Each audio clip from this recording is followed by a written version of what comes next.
मऊनाथ भंजन में लगातार किशोरों की आत्महत्या ने हमें सोचने पर मजबूर कर दिया है कि इस शहर में और इस तरह के दूसरे छोटे शहर में ऐसा क्या बदलाव हुआ है जो किशोर ऐसे कदम उठा रहे हैं। बात मैं अपने शहर की करता हूं। मेरा शहर मऊ भारत के दूसरे शहरों की तरह एक छोटा सा शहर है। यह शहर साड़ी के कुटीर उद्योग के लिए प्रसिद्ध है, जहां लोग आपस में मिलजुल कर व्यापार और त्योहार मनाते थे। बचपन में सभी बच्चे सरकारी स्कूल जाते थे। सरकारी स्कूल की पढ़ाई भी ठीक ठाक थी। कारीगर और साड़ी के दलाल व्यापारी के बच्चे एक ही स्कूल में पढ़ते और साथ ही खेलते थे।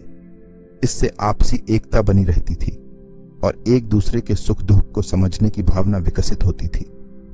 मोहल्ले में किसी के घर अच्छा खाना बनता तो 2 कटोरी निकालकर मोहल्ले के गरीब के घर भेज दिया जाता था। आज भी मेरी उम्र के लड़कों में यह आपसी समझ और भाईचारा बना हुआ है।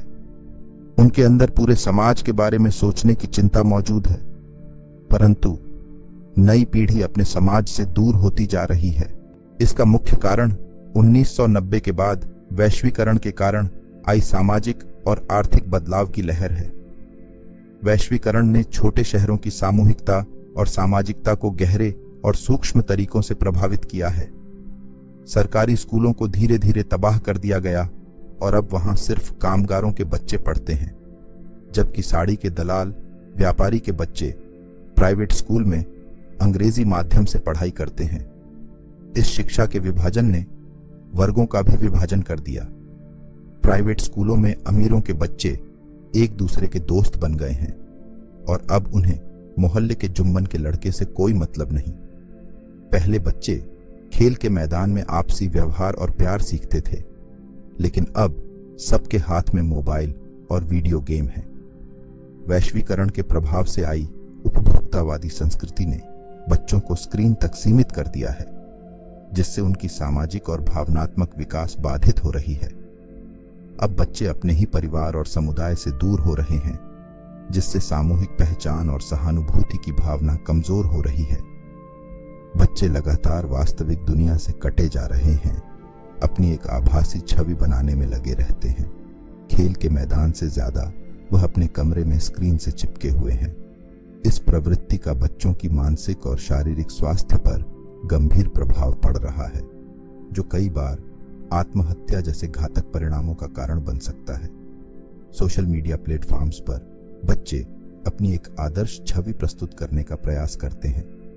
वे दूसरों से तुलना करते हैं और खुद को बेहतर दिखाने की कोशिश में लगे रहते हैं। यह प्रक्रिया उनके आत्मसम्मान और आत्मविश्वास को धीरे धीरे खत्म कर देती है। लगातार सकारात्मक प्रतिक्रियाओं और लाइक्स की उम्मीद में वे अपनी असली पहचान से दूर होते जाते हैं, जिससे मानसिक तनाव बढ़ता है। स्क्रीन के सामने बिताया गया अधिक समय बच्चों के सामाजिक विकास को बाधित करता है। वे वास्तविक दुनिया से कटने लगते हैं और आभासी दुनिया में ही अपनी पहचान ढूंढने लगते हैं। यह स्थिति अलगाव और अवसाद को जन्म देती है। वे महसूस करते हैं कि वे अपने जीवन की समस्याओं का सामना अकेले कर रहे हैं और उनकी समस्याओं का कोई समाधान नहीं है। हमारे समाज में बच्चों से बात करने का कोई रिवाज नहीं है। पिता और बेटे के बीच एक अदृश्य दीवार खड़ी होती है और घर के दूसरे सदस्य भी बेटों की जिंदगी में हस्तक्षेप करने से बचते हैं। बेटों पर यह बोझ डाला जाता है कि उन्हें कठोर बनना है। किशोरावस्था में प्यार होना, दिल टूटना एक सामान्य घटना है। हम सभी ने अपनी जिंदगी में न जाने कितनी बार ऐसी भावनाओं का अनुभव किया होगा।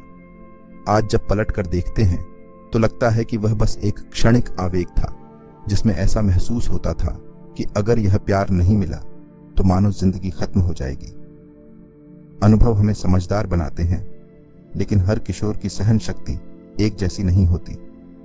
हमारे समाज में मध्यवर्गीय नैतिकता का इतना दबाव है कि जब यह सब किशोरों के साथ हो रहा होता है तो कोई एक समझदार व्यक्ति उन्हें सुनने और समझाने वाला नहीं होता। और लड़के दिल टूटने पर रो भी नहीं सकते, क्योंकि रोना तो कमजोरी की निशानी मानी जाती है। ऐसे में आज के इस कठिन माहौल में पहले से अलगाव झेल रहा किशोर जब अपनी जिंदगी से किसी प्रिय व्यक्ति के चले जाने के बारे में सोचता है तो वह इस दबाव को सहन नहीं कर पाता।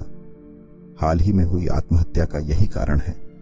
सोचिए, वे अभिभावक कितने बदकिस्मत होंगे जिनके बच्चे ने अपनी जान देना आसान समझा, लेकिन अपनी समस्या को माँ बाप से बताना मुश्किल। यह हृदय विदारक है कि हमारे बच्चे, जिन्हें हमने प्यार और सुरक्षा देने का वादा किया था, वे खुद को इतना अकेला और असहाय महसूस करते हैं कि उन्हें इस अंधेरे रास्ते पर चलना पड़ता है।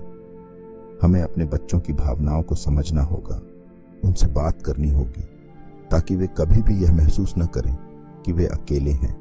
बच्चों के साथ नियमित और गहरे संवाद बनाएं।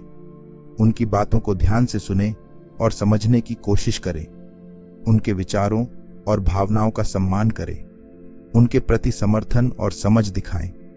अगर वे किसी के प्यार में पड़ते हैं तो उनकी भावनाओं को स्वीकार करें और उनकी स्थिति को समझने की कोशिश करें। यदि बच्चे तनाव, चिंता या अवसाद का सामना कर रहे हैं तो उन्हें पेशेवर मानसिक स्वास्थ्य सेवाओं की मदद दिलाएं। बच्चों पर अत्यधिक दबाव न डालें। उन्हें स्वतंत्र निर्णय लेने की आजादी दें और उनके व्यक्तिगत अनुभवों से सीखने दें। बच्चों के सामने सकारात्मक व्यवहार और रिश्तों का उदाहरण प्रस्तुत करें। बच्चों को मूल्य और नैतिकता सिखाएं ताकि वे सही और गलत के बीच अंतर समझ सकें और जिम्मेदार निर्णय ले सकें। उन्हें यह सिखाएं कि समस्याओं का सामना कैसे करना है और उनकी खुद की समस्याओं का समाधान कैसे करना है। बच्चों के लिए एक सुरक्षित और सहायक नेटवर्क का निर्माण करें। बच्चों के लिए एक स्वस्थ दिनचर्या बनाएं जिसमें पढ़ाई, खेल और आराम का सही संतुलन हो। नियमित व्यायाम और पर्याप्त नींद भी बहुत महत्वपूर्ण है। स्वयं भी एक अच्छे रोल मॉडल बने। बच्चों के सामने अपने व्यवहार को संतुलित और सकारात्मक रखें। वे आपके आचरण से बहुत कुछ सीखते हैं। बच्चों को उनके हमउम्र दोस्तों और परिवार के सदस्यों के साथ समय बिताने के लिए प्रोत्साहित करें। उन्हें विभिन्न सामाजिक गतिविधियों में भाग लेने के अवसर प्रदान करें।